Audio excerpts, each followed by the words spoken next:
Okay, so talking about the clinicals related to the development of eye, सबसे पहले हमारे पास है कोलबोमा।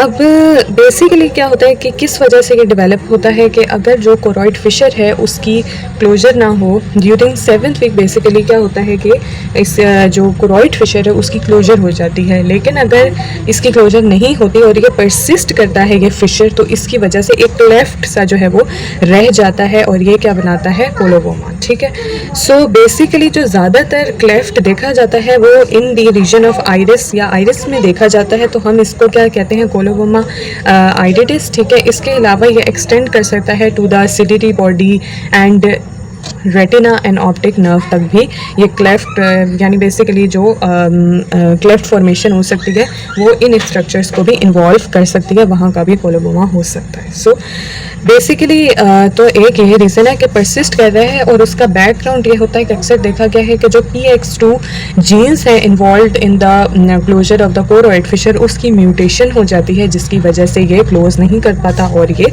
क्लेफ्ट रह जाता है।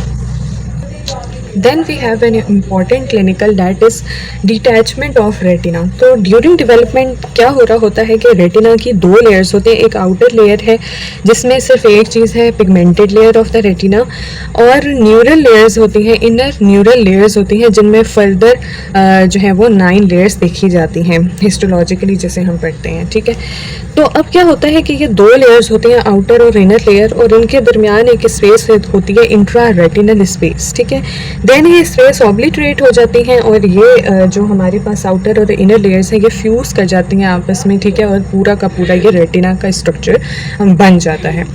अगर क्या हो कि किसी भी रीज़न की वजह से, ठीक है, किसी भी कोई रूबेला इन्फेक्शन है या अदर कॉजेज़ जैसे कि मोस्ट कॉमनली देखी जाती हैं, उसकी वजह से ये दोनों लेयर्स फ्यूज़ नहीं करती और ये इंट्रा रेटिनल स्पेस ऑब्लिटरेट नहीं होती, तो इस कॉमन कंडीशन को हम क्या नाम देते हैं, डीटैचमेंट ऑफ द रेटिना। डीटैचमेंट क्यों? क्योंकि आउटर और इनर लेयर फ्यूज़ नहीं हुई हैं, वो डीटैच्ड हैं। ठीक है, तो अब बेसिकली जो आउटर लेयर है या जो पिगमेंटेड लेयर है वो कोरॉइड के साथ जुड़ी होती है और जितनी भी न्यूट्रिशन है वो डिफ्यूजन के थ्रू इस आउटर पिगमेंटेड लेयर में आती हैं थ्रू दी कोरॉइड। जबकि जो इनर लेयर है वो क्या कर रही होती है कि कोरॉइड फिशर के थ्रू एक आर्टरी जो है वो अंदर वेंट्रल साइड पर रन कर रही होती है, that is known as the central artery. ठीक है, ये जो हाइलाइट आर्टरी है बेसिकली इधर ही से जो इसका प्रोक्सिमल पार्ट है वो परसिस्ट करता है और क्या बनाता है, सेंट्रल आर्टरी। तो जितनी भी इनर लेयर्स हैं वो इस सेंट्रल आर्टरी से अपनी नरिशमेंट ले रही होती हैं। ठीक है, तो शुरू में तो कोई ऐसी जो है वो कंडीशन नहीं देखी जाती क्योंकि आउटर लेयर को कोरॉइड के थ्रू मिल रही होती है न्यूट्रिशन और इनर लेयर्स को तो सेंट्रल आर्टरी प्रोवाइड कर ही रही है। लेकिन क्या होता है कि फर्दर क्योंकि ये हमारे पास नाजुक स्ट्रक्चर है, ठीक है, इस इंट्रा रेटिनल स्पेस में भी कोई फ्लूइड एक्यूमुलेट कर सकता है क्योंकि ऑप्टिक नर्व के साथ सब एरेक्टिनॉइड मीटर और पाया मीटर भी आ रही होती हैं। ठीक है, तो सेरिब्रोस्पाइनल फ्लूइड में अगर फॉर एग्जांपल जो प्रेशर है वो इंक्रीज़ हुआ है, ठीक है, उसकी वजह से भी फ्लूइड जो है आई तक आता है और पैपिल एडीमा कॉज कर सकता है। ठीक है, तो हमारे पास इंट्रा रेटिनल स्पेस में भी फ्लूइड एक्यूमुलेट कर सकता है और इस तरह और भी जो है वो क्लिनिकल कंडीशंस हैं कि फर्दर जो है आउटर पिगमेंटेड लेयर को नरिशमेंट ना मिले, डीजनरेट हो जाए और रेटिना का फंक्शन जो है वो लॉस हो जाता है ultimately. So this is basically known as detachment of retina. अच्छा, फिर इसके अलावा और कंडीशंस होती हैं जैसे कि हमने ईयर में देखा था एनोशिया माइक्रोशिया, इसी तरह होता है माइक्रोऑफ्थेल्मिया, एनऑफ्थेल्मिया, यानी कि माइक्रोऑफ्थेल्मिया यानी छोटी आंख होगी और एनऑफ्थेल्मिया एब्सेंस ऑफ द आई होगी। ठीक है, तो वो बेसिकली यही है कि डेवलपमेंट के दौरान कोई ना कोई जो है वो कंडीशन ऐसी प्रोड्यूस हो जाती है जिसकी वजह से कंडीशंस हैं, लेकिन ज़्यादातर ये किसी ना किसी सिंड्रोम का हिस्सा होती हैं, लाइक डाउन सिंड्रोम एक्सेट्रा।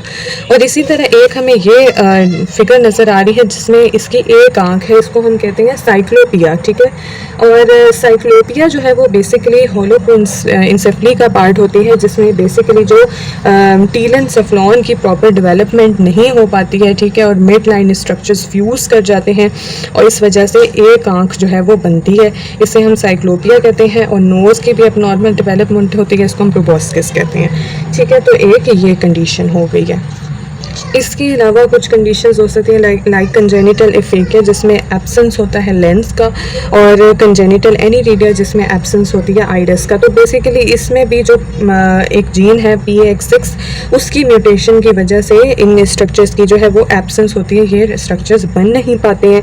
और जब ये म्यूटेशन होगी इस जीन की तो जो नॉर्मल इंडक्शन और डेवलपमेंट होती है टिश्यूज़ की वो नहीं हो पाती है, जिसकी वजह से ये स्ट्रक्चर्स डेवलप नहीं कर पाते।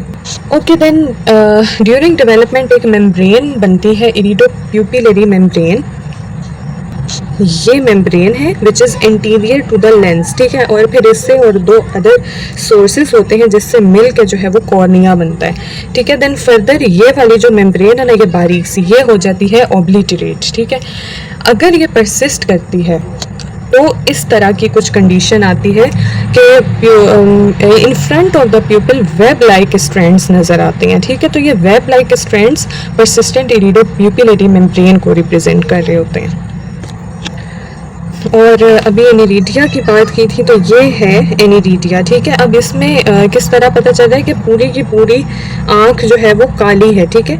जो कलर होता है वो बेसिकली आइरिस की वजह से आता है, क्योंकि आइरिस में होते हैं मेलानोसाइट, और मेलानोसाइट्स के नंबर की वजह से डिटरमिन हो रहा होता है कि आँख का क्या कलर होगा। मतलब कि अगर बहुत कम मेलानोसाइट्स हैं तो फिर ब्लू कलर की आइज़ होती हैं, अगर इंटरमीडिएट नंबर है तो ग्रे कलर या इससे एसोसिएटेड कलर होता है, बहुत ज़्यादा मेलानोसाइट्स हैं तो ब्राउन या ब्लैक कलर। तो बेसिकली अब इसमें क्या है कि बिल्कुल सारी आँख का एक जो है यूनिफॉर्म कलर है, जो कि एब्सेंस ऑफ आइरिस को जो है वो इंडिकेट कर रही है। So this was all about the clinicals related to the development of I.